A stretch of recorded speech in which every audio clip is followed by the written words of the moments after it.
parem de pé quando as aves descem dos poleiros. Uma das famílias, com que vamos travar conhecimento hoje, é a do Sr. Tobias Pedreira, composta de 6 pessoas, das quais uma é a sua esposa, Zulaine, 3 são seus filhinhos, menores de 8 anos, e uma é a sogra, mãe de Zulaine, a senhora Rita. Entremos na modesta habitação. Zulaine vem do curral, onde ela própria ordenhou as vacas. Acompanham-nas as crianças, limpando os lábios, molhados de leite, nos aventais. A avó arruma a casa. Já tem preparada a primeira refeição do dia e espera apenas o leite para o café. Há sobre a mesa bolachas e queijo. Fervido o leite, sentam-se e iniciam a refeição matinal. Hoje devo ir à capital para levar os queijos, Zulaine, disse o marido. E não levas as minhas rendas, para colocar no armarinho? Sim, arruma tudo com os preços direitinho. Farei tudo bem. Estou juntando este dinheirinho para comprar meu vestido do Natal, que este ano quero azul.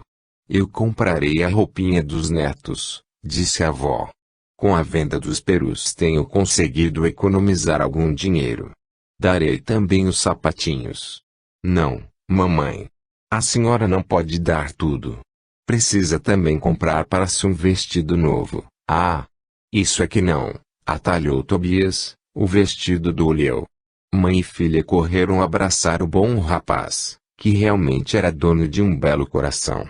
Fim da refeição, Zulaine apressou-se a arrumar tudo para a partida do esposo que, pouco depois despedindo-se dos seus, saiu em demanda da capital, distante 4 horas de viagem de trem.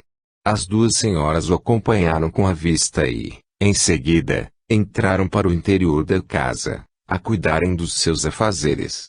Parece que não estou hoje muito bem disposta, mamãe. Tenho um sono invencível. Não é para admirar, minha filha, tu acordas tão cedo, mas, isto, mamãe, é um hábito antigo e nunca sinto esta fadiga. O melhor é obedecer ao chamado do corpo, Zulaine. Vai descansar um pouquito. Então, mamãe, a senhora olha as crianças um pouco, sim. Já se vê, minha filha. Vai deitar-te um pouco.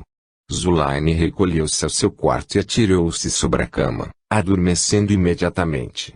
Eram então 10 horas da manhã. A senhora Rita foi cuidar do almoço, tendo sob as suas vistas as 3 crianças a brincarem no terreiro. Tendo tudo pronto e arrumadinho, 1 hora depois, tratou de dar almoço aos netos, almoçou também e foi continuar as suas rendas de almofada, habilmente trabalhadas. Entretida a trabalhar, não notou que as horas iam passando e Zulaine ia dormir. Sua atenção foi despertada pelo chamado da netinha mais nova. Vovó, a gente não janta. Eu estou com fome. Jantar, meu bem? Que horas são estas, então? E foi ao relógio. De fato já passava da hora do jantar. Eram quase 6. Foi ao quarto da filha. Zulaine, atirada de costas sobre o leito, dormia profundamente. Vou primeiro dar o jantar dos pequenos, pensou. Rita, para que não se aborreça quando acordar, vendo que ainda não jantaram. Estou velha, entretenho-me a trabalhar e esqueço-me de comer. O que vale é que o estômago das crianças não esquece.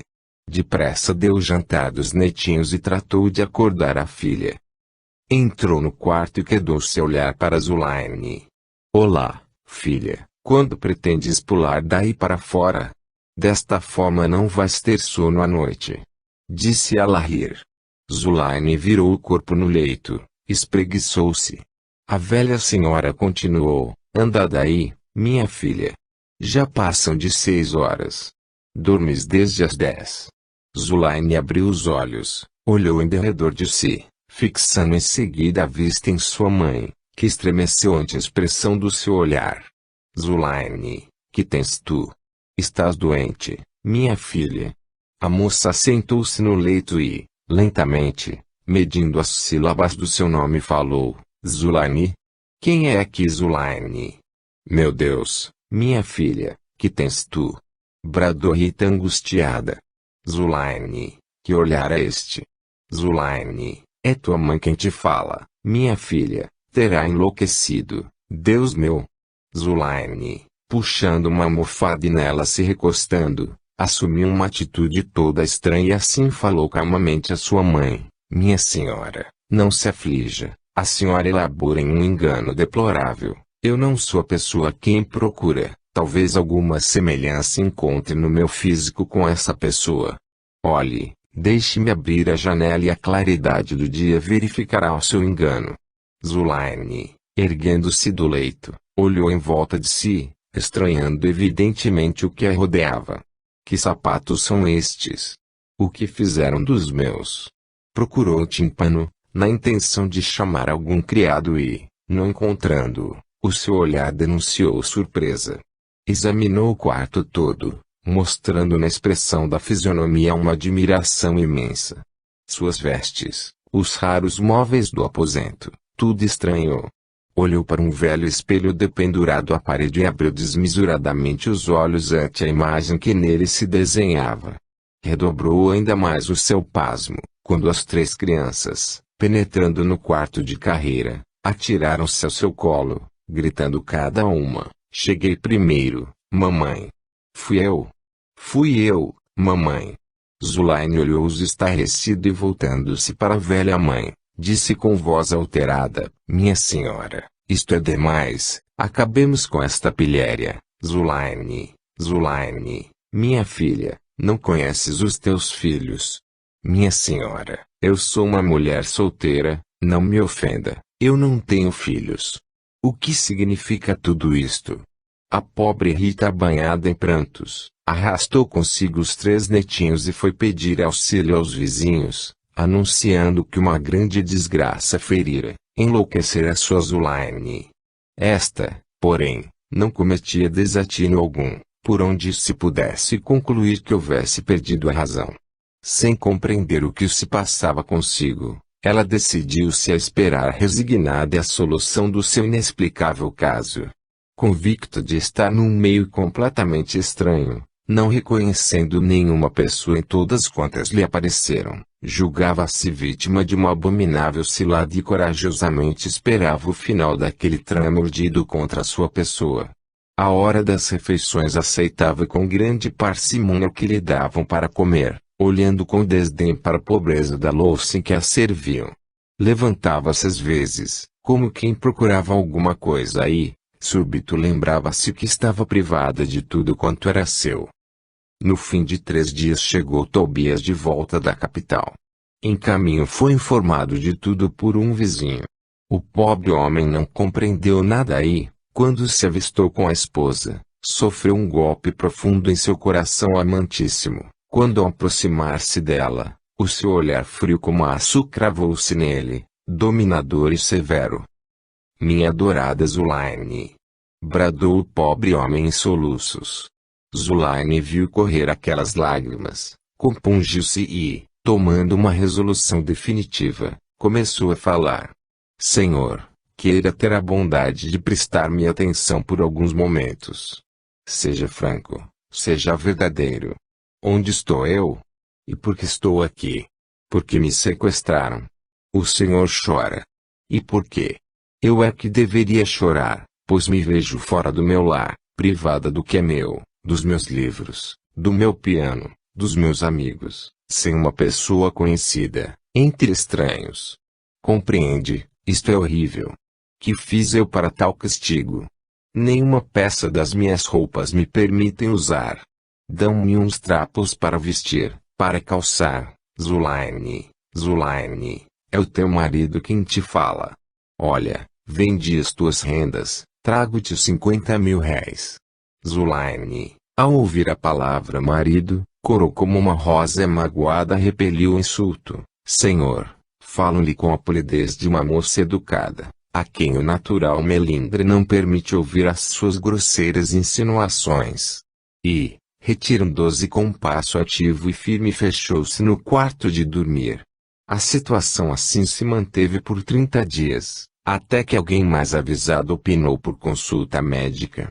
Tobias foi à capital e expôs a sua desventura a um célebre especialista de moléstias mentais, o Dr. X, julgando o caso interessantíssimo. A sumidade médica acompanhou o pobre Tobias à aldeia, onde a velha mãe de Zulaine contou minuciosamente como principiara a doença da filha. Em primeiro lugar, não lhe digam que sou médico. Sou um viajante que aqui vim pedir pousada, ordenou o doutor. Deixem-na proceder com toda a naturalidade, pois é assim que desejo vê-la. Assim se fez. O Dr. X instalou-se em casa de Tobias como um viajante qualquer, que ali houvesse pedido pousada. E começou as suas observações. À mesa do almoço viu Zulaine pela primeira vez e, levantando-se, cumprimentou-a gentilmente, sem estender-lhe a mão. Zulaine cortejou com a finura e elegância de uma dama de alta roda. O médico durante o almoço observou-lhe os menores gestos, notando que obedeciam sempre às mais severas regras de educação. Não foi difícil para o Dr. X ganhar a simpatia da moça, caprichando ele próprio em demonstrar a sua distinção de maneiras. Em 2 dias havia conseguido conquistar a confiança de Zulaine, que acedeu a dar um pequeno passeio ao pomar da sua residência e, no decorrer dessa primeira conversação, encontrou oportunidade para dizer que era filho de um nobre. Estou aqui de passagem, disse ele, volto para minha terra em poucos dias. E a senhora pretende demorar-se muito na aldeia? Eu não sei onde estou, nem sei como aqui vim parar. Recolhi-me aos meus aposentos, no palácio do meu pai, o Duque de X, e despertei nesta casa. O que se passou ignoro. No começo inquietei-me bastante com isso, mas refletindo, vejo que as providências dadas pelo próprio rei não se farão esperar. Meu pai é par do reino. Esta gente pagará caro a sua audácia. O médico, no desempenho do papel que se impusera, portou-se admiravelmente, indignando-se com o procedimento desse alguém incógnito que concebera o ignóbil o plano e prometeu agir no sentido de libertar a duquesinha. Zulaine mostrou-se satisfeita. O Dr. X, julgando-se seguro no seu diagnóstico sobre o estado mental de Zulaine, teve com o esposo uma conferência secreta, em ponto afastado da casa, para não despertar suspeitas, combinando com ele o seguinte plano: quando estivesse ela adormecida, ser-lhe-ia concedida a permissão de penetrar em seu quarto, acompanhado de Tobias, para iniciar o tratamento que, afirmava com segurança, daria completo e satisfatório resultado. Assim, à 1h da noite, entraram os dois no aposento, onde, reclinada em almofadas, dormia Zulaine. Tobias manteve-se em silêncio, obedecendo atento ao menor sinal do médico.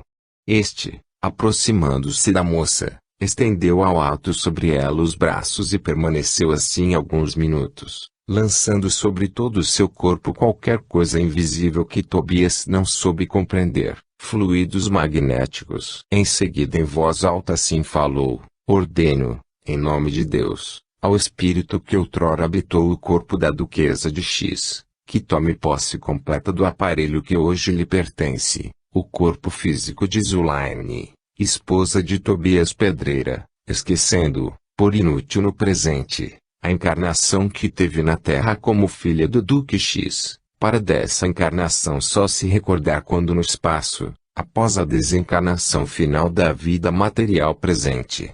Ordeno ainda, que desperte de posse de seu corpo atual, pela manhã de hoje, a hora habitual em que como Zulaine acorda, seguindo inteiramente os hábitos normais da sua vida presente. O médico permaneceu em silêncio alguns momentos com os braços estendidos, retirando-se em seguida depois de ordenar a Tobias que fosse repousar, como de costume fazia, antes dos fatos anormais que sucederam. Passarei esta noite em casa de qualquer amigo vosso e partirei amanhã para a capital. Ninguém, à exceção das crianças, conseguiu conciliar o sono esta noite em casa de Tobias, na expectativa do despertar de Zulaine. Efetivamente, à hora habitual ela abriu os olhos e, como se nada houvesse acontecido, ergueu-se do leito, correu ao quarto dos filhos, Olhou-os com ternura, tomou a benção à velha mãe, voltou ao quarto e, sacudindo o braço do esposo, disse a rir: ficas aí hoje, meu velho. Não vais ao curral. Anda daí, que eu vou na frente. Tobias apressou-se em segui-la, quase louco de alegria, a rir e a chorar ao mesmo tempo. E a vida de Zulaine entrou em sua normalidade. O Dr. X registrou em seus apontamentos este caso curioso, para futuramente dele se ocupar no livro em preparo, Estudos Experimentais sobre as Camadas Profundas do Ser Consciente. O ilustrado clínico está a escrever em seu gabinete de trabalho. Leamos, indiscretamente embora, por cima do seu ombro que a caneta a tinta escreve sobre o papel. Ponto dos recessos profundos da alma de Zulaine surgiu, depois de um sono prolongado, mórbido sem dúvida, a personalidade da Duquesinha de X, entidade outrora animada pelo seu espírito. E o espetáculo dessa vida passada desenrolou-se em seu cérebro com precisão exata, exercendo sobre a matéria corporal uma ação preponderante, dominadora. De forma que, a Duquesinha de X, vontade enérgica e inflexível, facilmente anulou Zulaine, criatura dócil, de vontade flexível, facilmente maleável. Foi necessária a intervenção de uma vontade mais forte e melhor orientada, que, apelando para o grande reservatório do infinito, aurisse de lá os recursos necessários para pôr um termo a essa demonstração espontânea de regressão da memória. Luiz. Não há justiça no mundo, nem em parte alguma do universo. Assim monologava uma criatura humana, convulsionada pelo tremor intenso que produz a febre do desespero. Seu coração ulcerado pelo sofrimento sentia o baquear da última esperança, a que se agarrara como uma âncora de salvação. A sua vida material tinha sido até aquele momento uma luta sem remissão, um incessante desmoronar de planos, de tentativas de boas obras, perda de afeições, o fracassar de ilusões carinhosamente alimentadas. A felicidade nunca lhe sorrira. Chamava-se Luiz. Sua mãe falecera logo após o ter dado a vida neste mundo.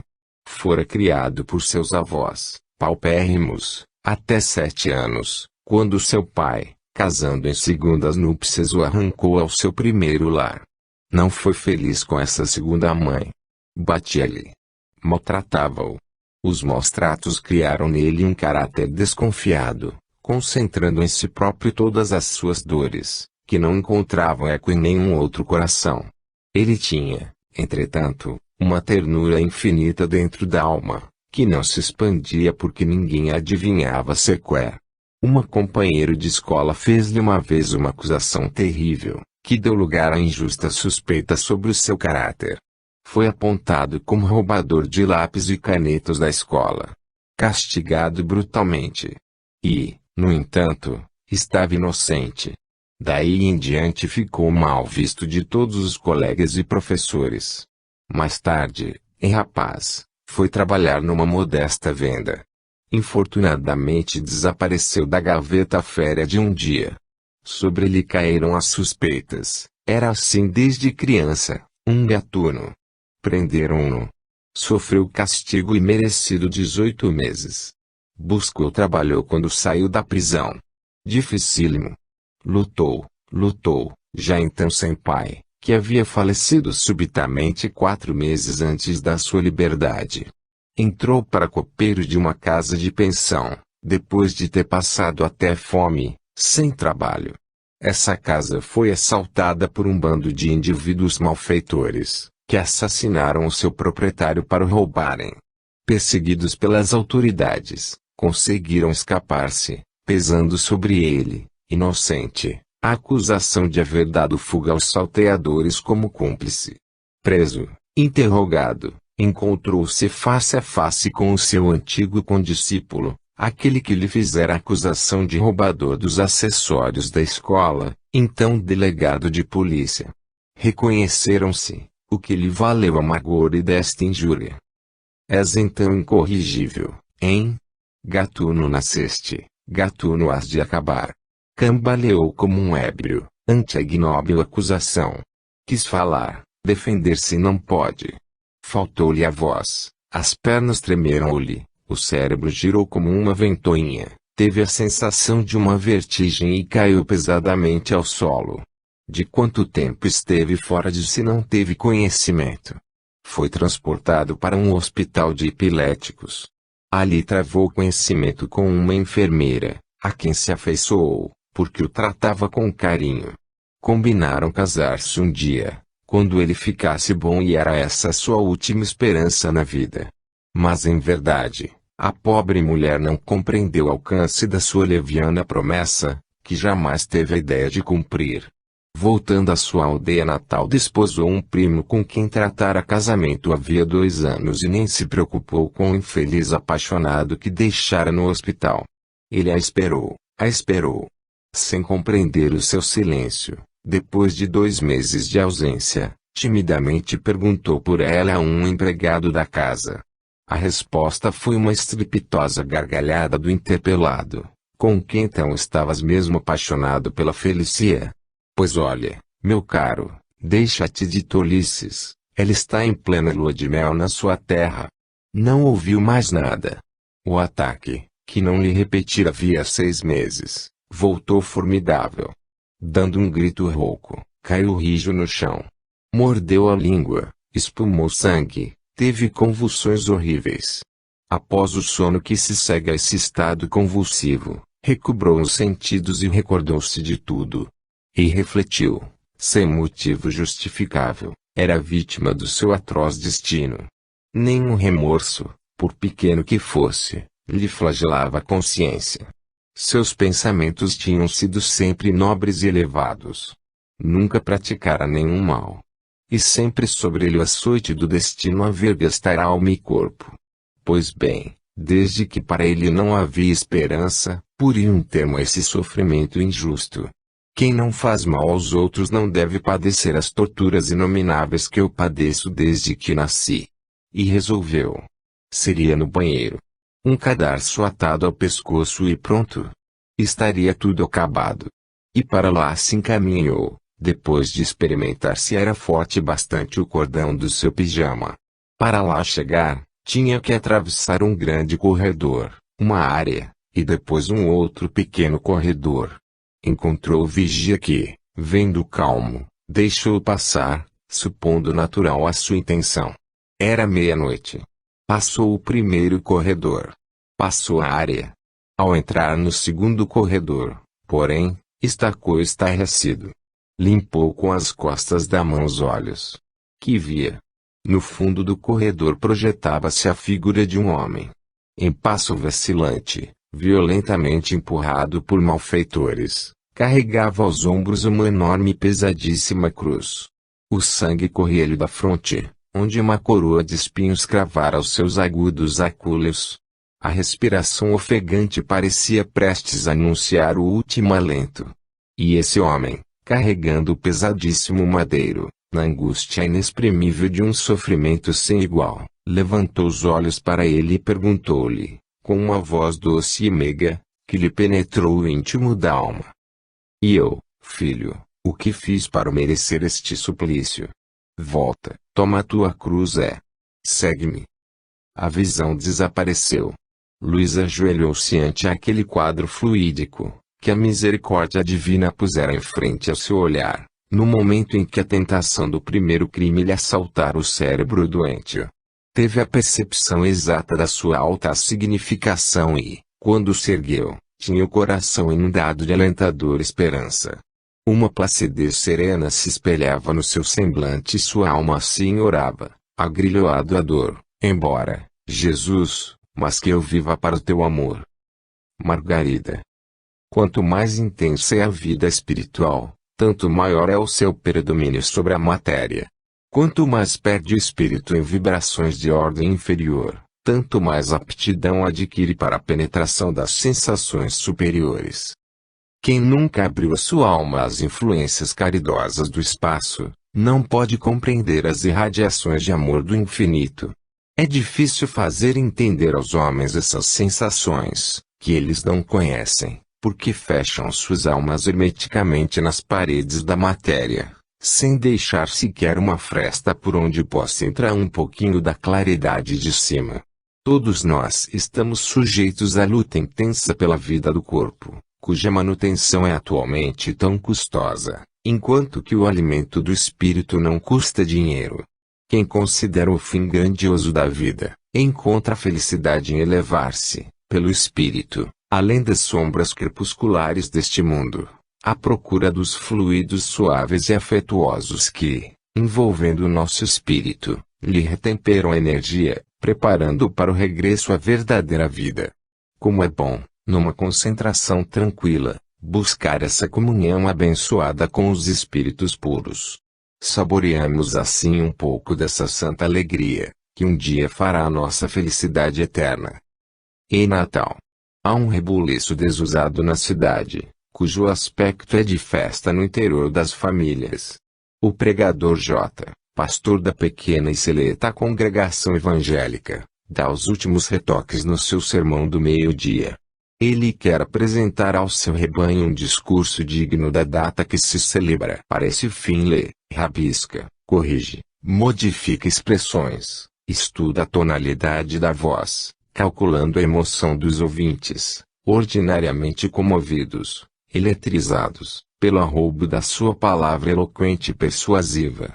Finalmente, depois de ler e reler a peça oratória que dali a poucas horas faria o entusiasmo do seu povo, ele deseja experimentar sobre alguém o efeito das suas palavras caprichosamente escritas e melhor estudadas. Chama a esposa, que prontamente atende. Luísa, quero que ouças o meu sermão, a ver como te impressiona. E ela: ora, meu querido, tenho os minutos contados. Estou a cuidar do almoço, tenho que preparar as crianças, arrumar a louça, vestir-me. E depois, se eu ouço o teu sermão aqui, que graça posso achar nele lá? Pois bem, querida. No entanto, se pudesses ouvir ao menos esse trechozinho. E lê. Transportemo-nos, numa ascensão ardente, a deliciosa paz que reina no Olimpo. Passemos através das brumas, que envolvem a terra que habitamos, e vamos assistir à festa que se realiza hoje nos arcanos celestes, pela data natalícia do Divino Mestre. Tomemos parte nessa alegria celeste, cantemos com os anjos glória ao Cordeiro de Deus, tenhamos comunhão com Jesus. Está muito bonito, meu querido, vai ser de um efeito maravilhoso. Ah! Se nós pudéssemos de fato fazer em pensamento essa bela visita a Jesus. Mas é do nosso dever crer que um dia seremos de fato com ele no paraíso. E Luísa lá se foi para o interior da casa a cuidar das suas obrigações domésticas. O reverendo continuou a retocar o seu sermão e a hora aprazada, juntamente com a digna e bondosa esposa e seus 4 lindos e interessantes filhinhos, encaminhou-se para a pequena capela, repleta de fiéis, artisticamente adornada de rosas de diversos matizes. Não muito distante da pequena igreja, em uma pobre casinha retirada mora a mestra Margarida. Em sua mocidade dedicara-se a ensinar crianças a ler, escrever e contar. Também ela, coitada, pouco mais sabia. Trabalhara muito, por pouco dinheiro e agora, doente, sem recursos, vivia do que sobrava da mesa dos abastados da localidade. Fora sempre muito dedicada à igreja, da qual se afastara aquele ano, porque a moléstia não lhe permitia o contato com os sãos, lhe dissera o médico. Mas o passar sem ver as crianças, os amigos, a igreja, nunca lhe custara mais do que nesse dia, dia de Natal. Quando os acordes do velho órgão feriram docemente seus ouvidos, a infeliz Margarida, debulhada em prantos, soluçou: Jesus, que tristeza na minha alma por não poder festejar o teu Natal. E atirou-se sobre o leito de ferro, que uns trapos velhos, apenas, serviam de colchão, a chorar desconsoladamente. Assim ficou a desventurada Margarida, mergulhada em sua profunda mágoa, sem ter conta do tempo que passava. Súbito, a melodia do órgão tornou-se mais próxima.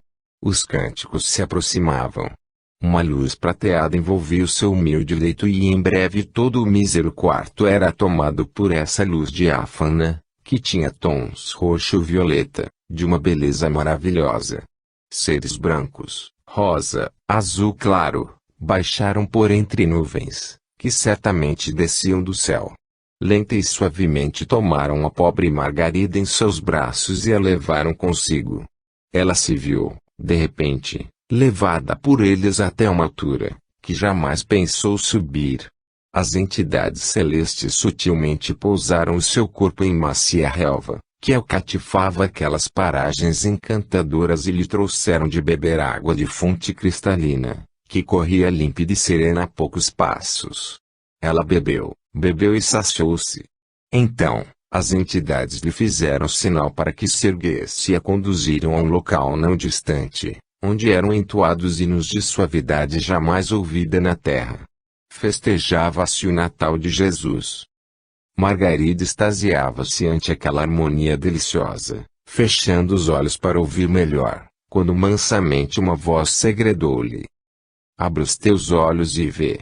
Jesus em pessoa estava à sua frente. Margarida teve um deslumbramento. "Perdoa-me, Senhor, se a ti ergo os meus olhos." E Jesus, sereno e doce, a abençoou, dizendo: "Não estavas tu triste por não poderes festejar o meu Natal? Sacia-te, pois, do meu amor.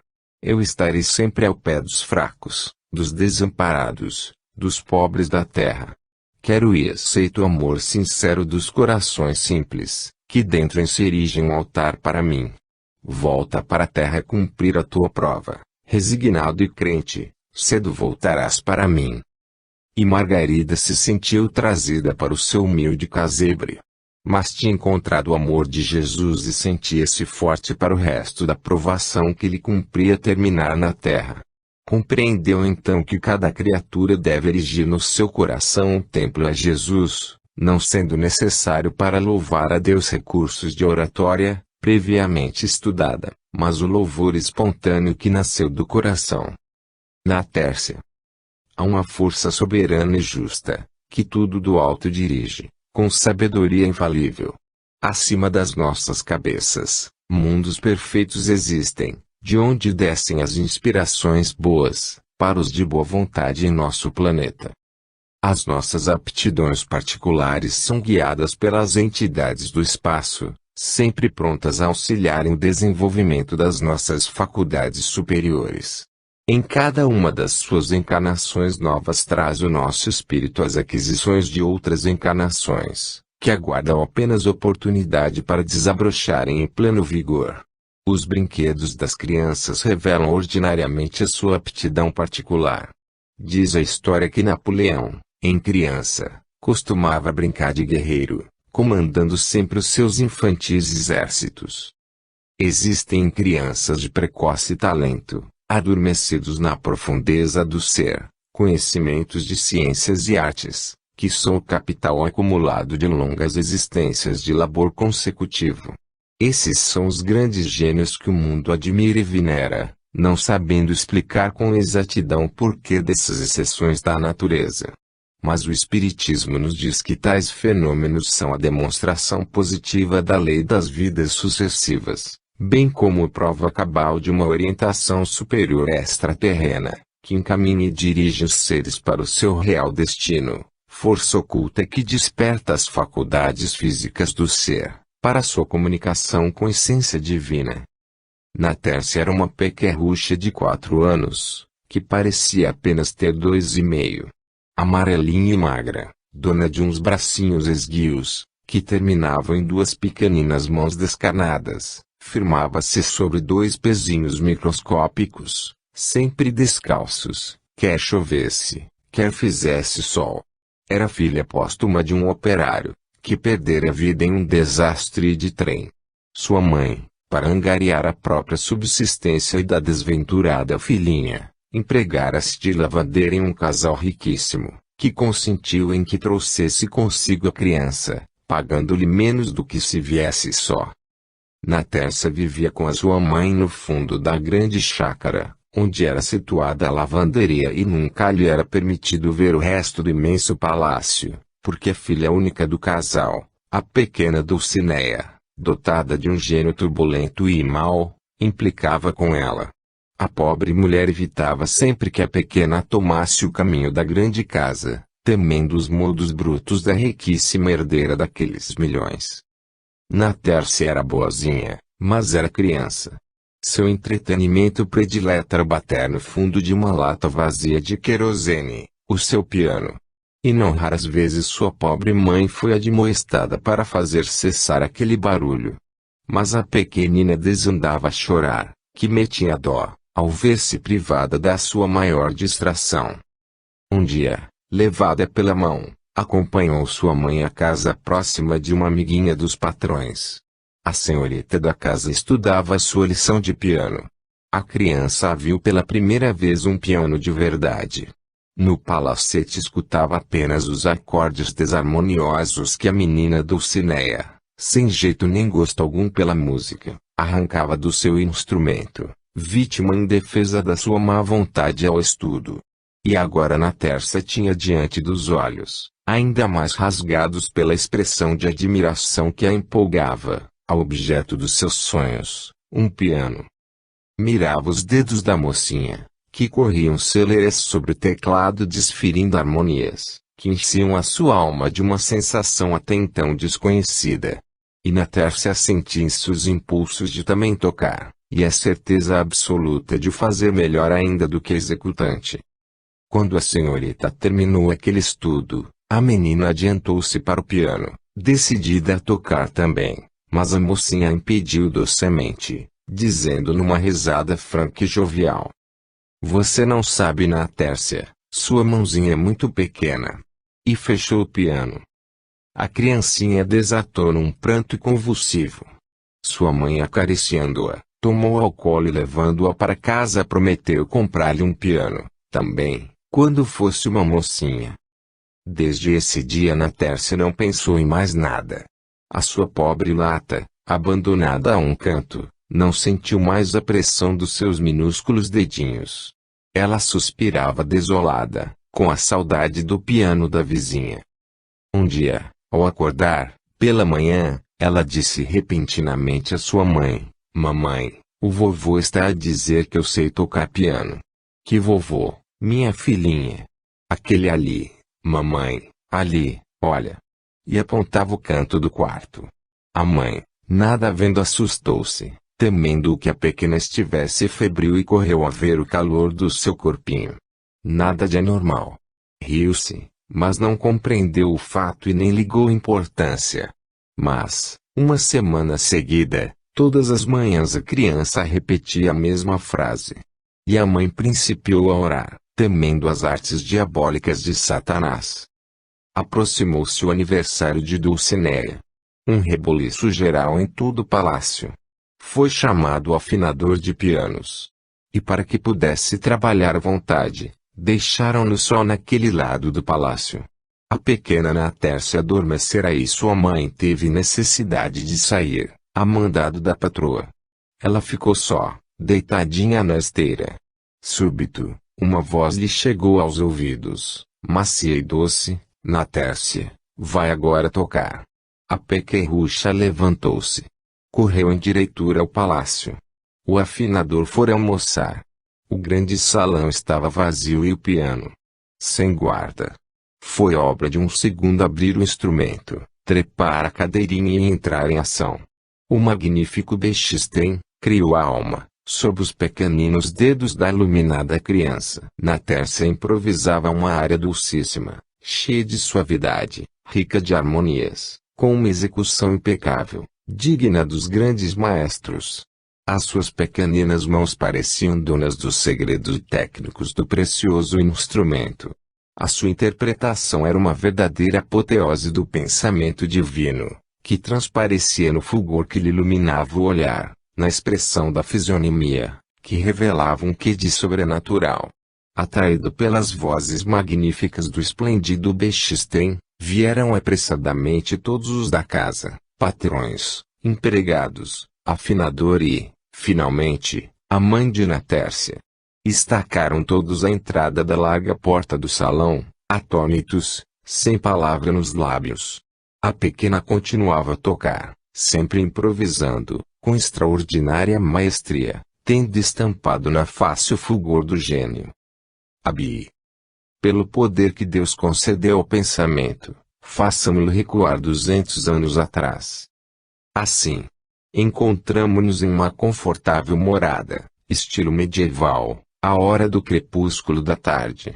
Uma bela senhora de 40 anos presumíveis, entretinha-se a folhear um álbum de fotografias, na sua maioria antigas, fazendo reparos, comentários, em torno de cada uma, no que era acompanhada pelo seu esposo, que, reclinado em espaçosa poltrona, mostrava no rosto de feições enérgicas, mas amenizadas pela expressão da ternura do olhar, reveladora de profunda bondade, uma ansiedade que não podia esconder. A uma parada da esposa, que, por sua vez olhando para a entrada do grande jardim, igualmente demonstrou na expressão do olhar ansiedade igual à sua, ele interrogou, e Abi? A senhora respondeu com voz incerta, ainda não voltou do seu habitual passeio. Quanto me preocupa o futuro desta filha. Não compreendo, minha cara Marta, como foi possível sair de ti, a excelente, meiga criatura que és, alguém com o modo de ser da nossa filha. Que orgulho feroz, que ambições injustas, que altivez sem caridade. O que lhe reservará o futuro, se dia a dia, cada vez se acentuam mais as imperfeições do seu incorrigível caráter? Deus meu, Licurgo, esperemos o melhor. A nossa Bia é de certo orgulhosa, altiva, mas eu não perco a esperança de que se corrija quando tiver mais idade. Ela tem apenas 19 anos. Olha, muito vai concorrer para essa melhora o seu recente noivado. Edmundo é um rapaz belo e bom. O seu exemplo, o seu amor, modificarão o gênio de Abi, tu verás. Não o creio. Antevejo um futuro sombrio e só vejo brolhos onde tu, pela tua natural bondade, profetizas flores. Mas, calemo-nos. Eis aí vem Edmundo. Efetivamente, um guapo mancebo de 22 anos de idade, esbelto, ágil, em traje de montaria entrava à grade do portão, depois de haver passado as rédeas do seu cavalo negro ao criado, que se apressou a servi-lo. Ora vivam, meus queridos futuros sogros. Como passam de saúde? Disse o gentil mancebo abraçando e osculando respeitosamente Marta e Licurgo. Bem, muito bem, responderam ambos retribuindo o afetuoso abraço. Mas, onde está minha gentil e linda noiva? Marta ia gaguejando uma resposta, quando as grades do portão abriram-se, para dar passagem a uma linda donzela, clara como arminho, loura como um raio de luz, cujos olhos de azul turquesa, sombreados por espessos cílios, ocultavam dificilmente a ira de que se achava possuída naquele momento.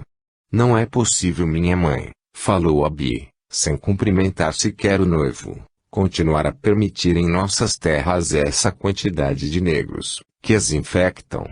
Bem sabes quanto me é desagradável à vista esse acampamento, que se estende até o rio de Casebres, onde prolifera essa raça maldita, que deveria ser varrida a chicote da superfície do globo.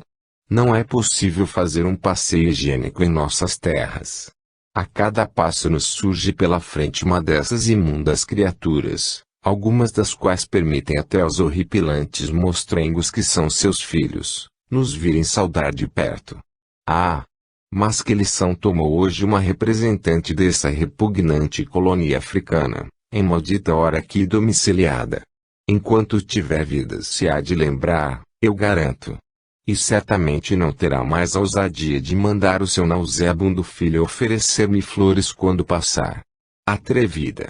Mas a culpada és tu, minha mãe, que os tratas como não merecem, saudando-os, visitando-os, levando-lhes remédios, dando-lhes roupas, em uma palavra fazendo deles gente. É ridículo. Mas, desculpa-me, Edmundo. Tu já não és de cerimônia para mim e certamente compreenderás quanto é justa minha indignação, Se bem que és também um pouco fraco para com essa canalha. Como tens passado? Jantas conosco, não é? Sim, respondeu Edmundo. Um ambiente pesado reinou desde a entrada de Abi. Nenhum dos três presentes se sentia bem. Marta silenciosa e triste, Licurgo apreensivo, Edmundo incerto. Assim decorreu todo o jantar. À noite a conversa foi banal até a hora em que o noivo se retirou. Pela manhã Licurgo chamou Abi ao seu gabinete e, em frases polidas porém severas, verberou o seu procedimento de véspera. Habituada a respeitar seu pai, Abi procurou justificar a sua conduta, o que não conseguiu. Licurgo adorava sua esposa, que, humilde, carinhosa e boa, era o anjo bom de toda aquela redondeza. E assim Marta foi vencedora, continuando os pobres pretos a viveram nas suas terras. Nem o exemplo edificante de sua mãe, nem a autoridade de seu pai, nem o amor de seu noivo, nada conseguiu modificar o gênio orgulhoso e ativo da linda moça. Assim continuou, até que chegou a época de ser marcada a data de seu casamento. Os pais de Edmundo, ricos fazendeiros do oeste, vieram para combinar com Licurgo e Marta os planos da auspiciosa festa. Reinava alegria. O consórcio foi marcado para a primavera. Daí a 2 meses. Uma manhã entretinham-se os futuros sogros no gabinete de Licurgo a escolher, num livro de amostras estrangeiras, decorações para a sala do bufete do dia nupcial, quando uma carruagem parou no portão da frente. Alguém desceu dessa carruagem e foi recebido com desusada alegria por Edmundo, que abraçava e beijava radioso a recém-chegada. E o belo mancebo chamava para o interior da casa. Mamãe, papai, venham cá depressa, é a Magda. A minha querida Magda. Que surpresa, meu Deus! Todos correram e Magda foi recebida entre carinhos pela família do noivo e por Marta que, pelo seu excelente coração, se sentiu atraída para aquela cena tocante. Quem era Magda? A preta velha que cuidara de Edmundo desde o seu primeiro dia de nascimento. Marta enterneceu-se, abraçando também carinhosa e sincera a velhinha, a qual atualmente vivia com seus filhos e netos distante da fazenda, mas, sabedora do próximo casamento do seu querido menino, viera para conhecer a noiva. Abi estava no interior da casa e a sua atenção foi despertada por todo aquele movimento de exclamações alegres, gritos, palmas. E veio ver do que se tratava. Ao chegar ao limiar da sala, parou entre as 2 cortinas que formavam o reposteiro. E qual não foi o seu espanto, ao constatar que a pessoa assim tão calorosa e afetuosamente recebida era, nada mais, nada menos, que uma negra beiçuda, com a boca extremamente aberta, guarnecida de fortes e largos dentes, feliz, felicíssima, por ter naquele momento sentado nos seus joelhos, com os braços em volta do pescoço, Edmundo, seu querido menino. E Abi estacou petrificada. Uma cólera surda e todo o seu orgulho revoltado, se estamparam em sua fisionomia. Dos lábios trêmulos saíam-lhe sons, como rugidos de fera. Mas, onde está a noiva do meu filho? Perguntava Madrigal. Quero vê-la, quero abraçá-la. Edmundo, desprendendo-se do seu abraço, ia correr para chamar Abi, quando deparou com a sua figura entre a porta. Impossível de descrever a cena de então. Abi com um gesto deteve Edmundo à distância. Marta, numa aflição horrível, compreendeu a tempestade que se desencadeava no peito de sua filha. Licurgo, de braços cruzados, tinha olhar fixo sobre Abi, olhar que neste mundo era o único que conseguia diminuir, de alguma sorte, os ímpetos da revoltada moça. Edmundo, num sofrimento atroz, vacilava entre a noiva e a pobre preta, amor de sua infância. E Madá atônita, titubeando, sem compreender a princípio o horror daquela situação, olhava para cada um de per se, tendo uma interrogação vaga no olhar. Finalmente, erguendo-se, encaminhou-se para Abi, a qual tornou-se pálida de morte. Nem mais um passo, negra, vociferou a moça, aliás te arrependerás. Abi, gritaram a um tempo seus pais e o noivo enquanto o pai de Edmundo chamava a seus braços a pobre preta que, rápido como um relâmpago, compreendeu tudo. Ah! Pai do céu, fui a causa da infelicidade do meu filho. E a pobre mulher, tomada de forte crise cardíaca, expirou nos braços de Edmundo, que correu ampará-la. Abi, num ímpeto de arrependimento, caiu de joelhos bradando: meu Deus, faze-me negra, mas dá-me uma alma de aminho, pura como a neve. Escusado é dizer que o casamento não se realizou. Edmundo não podia esquecer porque morrera sua velha ama. Abi permaneceu solteira. Esta é uma história contada por um espírito. Todos os seus personagens se encontram na atualidade novamente na Terra, à exceção de Edmundo que já voltou ao espaço outra vez. Abi é hoje asilada em uma instituição espírita. Seu desejo foi satisfeito, é de cor preta. Flores do Céu. Rio de Janeiro, 1933. É este, leitor amigo, o título do livrinho que vais ler, e, realmente é esta a melhor designação que, com toda a propriedade lhe cabe. O céu, essa mansão divina de amor e luz, sonhada por todas as gerações, jamais deixou de estar em contato direto com a terra, tal como a luz com a sombra e a noite com o dia. O homem, no entanto, engolfado na treva da carne, na noite de sua ignorância não o podia perceber, não o podia compreender, não o podia escutar. Mas, assim como a gota d'água perfura a rocha, malgrado a sua resistência assim também o tempo, com a sua indispensável ação e a lei da evolução a que Deus tudo submeteu, conseguiu que a durez da ignorância e a treva espiritual do mesmo fossem adelgaçadas e ele, finalmente, percebesse essa intercessão benfazeja, para esclarecer-lhe a alma e preparar-lhe o coração para o bem. Assim, o véu do mistério se rasgou, o túmulo deixou de ser mudo e frio, e aqueles que lá ingressaram deixaram de ser os mortos para serem os vivos. Não mais são eles os ausentes, apenas se tornaram invisíveis, na frase genial de Victor Hugo. A vida espiritual em nossos dias deixou, pois, de ser um mito, uma hipótese, para ser uma incontestável realidade. Aqueles que para ela partiram, tal como para um país distante, ou um lugar próximo, podem, nossos amigos que são, seres queridos e afeiçoados, comunicar-se conosco, transmitindo-nos os seus afetos, testemunhando-nos os seus sentimentos e provando-nos a sua identidade. Assim, baixam desse mundo espiritual até nós aqueles que foram libertados da terra, para nos darem a prova indestrutível da sua existência real e verdadeira nesse mundo que nos aguarda. Eis, caro leitor, o que vais encontrar nas singelas e despretensiosas páginas deste minúsculo livrinho. São elas bem a fotografia moral das almas que as ditaram, o espelho fiel de sua psicologia espiritual, o testemunho espontâneo da verdadeira condição em que se encontram aqueles que daqui partiram, como consequência natural e lógica da divina justiça que se cumpre e da excelsa sabedoria que se executa. Lê e medita sobre elas, aproveita a experiência de quantos espontaneamente aí depositaram seus depoimentos em coração amigo, como mediador desse céu ainda tão bem oculto para os cegos do espírito e duros de coração.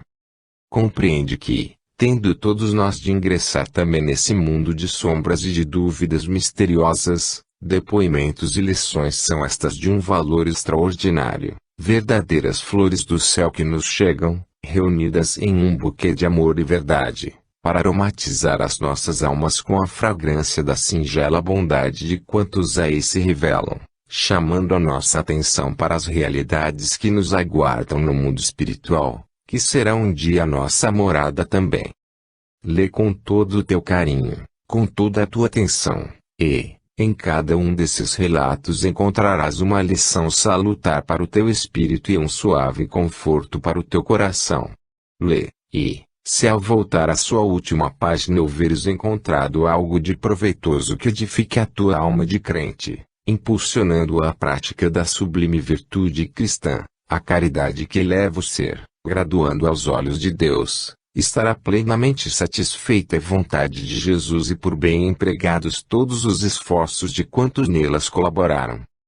Não foi outro o intuito dos seres amigos que as ditaram, senão o de concorrer, quanto possível, para o bem de seus irmãos que vivem ainda neste vale de lágrimas, neste paú de vícios e paixões, guiando-os e esclarecendo-os. Ao apresentá-las é ainda o mesmo desejo sincero que anima o coração do vosso irmão e amigo. Rio, abril, 1921. Ignácio Bittencourt. 1. Minha boa amiga, vai de certo ter uma surpresa quando ler a assinatura deste original. Recordo-me, no entretanto, muito perfeitamente da sua pessoa, da sua extrema bondade para comigo, da sua paciência com as minhas constantes travessuras. Veja se o seu pensamento corre para trás e chega até o tempo em que era professora interna do colégio americano na rua Itambi e na praia de Botafogo, antigos 118. Lá, entre as suas muitas alunas estava a gorduchinha, lembra-se? Eu e os meus 2 irmãozinhos. Então, vejo que a senhora recordou-se neste momento e abraçar-me-ia, se pudesse, com muito prazer. Sim, sou a sua Pandorita de outros tempos, a sua companheirinha inseparável e que tanto trabalho lhe deu. Sou muito feliz em poder falar-lhe hoje, graças à sua mediunidade. Deve à senhora, minha querida professora, os primeiros ensinamentos do amor de Deus, da ternura de Jesus para com as criancinhas, da caridade e amor que devemos ter uns para com outros. Escutei sempre com muito respeito e amor as que suas lições práticas dos Evangelhos de Cristo e acreditei firmemente na salvação pelo sacrifício de Jesus, de forma que eu tinha a certeza de, morrendo, ir para o seio de meu Senhor. Ah! Minha querida e boa professora, quando Deus achou que era bom chamar-me, e eu vim para a região dos espíritos crentes em Deus, as suas lições me foram de grande proveito porque eu amava a Deus com todo o meu coraçãozinho de criança e a você eu devo essa graça infinda. Perturbei-me é certo, mas porque eu contava ir para Jesus diretamente. Em meu auxílio veio então luminoso e paternal guia, que eu na ocasião supus ser o divino Jesus, de quem a minha professora falava com tanto amor. Esse espírito luminoso, que eu soube depois ser o do meu próprio guia espiritual, o bem-aventurado Francisco de Assis, tomou-me consigo e pouco a pouco foi trazendo ao meu espírito o conhecimento das coisas que me era necessário conhecer. Desde então considero-me feliz, meu amor, e mais ainda, porque Deus, em sua alta justiça, concedeu à senhora o precioso dom de poder ouvir-me, coisa que para mim é um prazer enorme. Ao pé de mim estão muitos dos seus fiéis amiguinhos e amiguinhas, que oportunamente falaram também consigo. Não me quero retirar e sem procurar quanto possível deixar-lhe a impressão da minha presença, farei um esforço por assinalar com um beijo a sua fronte, que eu respeito e amo, de onde tão bons pensamentos partiram em favor dos pequeninos como eu. Se algum valor tem as preces de uma amiga sincera, rogo a Deus incessantemente pelo bem espiritual e temporal da minha querida mestra. A sua gorduchinha. Pandorita. 2. Como eu estou contente por poder vir também dar-lhe uma palavrinha. Estava ontem com a alunazinha que lhe falou, mas eu não a conhecia porque não andamos juntas no mesmo colégio. Fiquei muito amiguinha dela só por ver quanto ela lhe estima. Nós aqui não estamos paradas não, também estudamos, também temos ocupações segundo o grau das nossas aptidões. Graças a Deus temos os nossos guias, que muito se ocupam de nós ensinando-nos as coisas que ignoramos, mostrando-nos as belezas do espaço, que precisamos conhecer, e cultivando em nós os sentimentos de caridade e amor que Jesus Cristo deseja que fiquem gravados no nosso interior, para que quando voltarmos à terra não caiamos nas fraquezas da vez passada. Eu, por exemplo, tenho o propósito firme de não mais mentir e espero com a graça de Deus jamais faltar à verdade como tantas vezes fiz.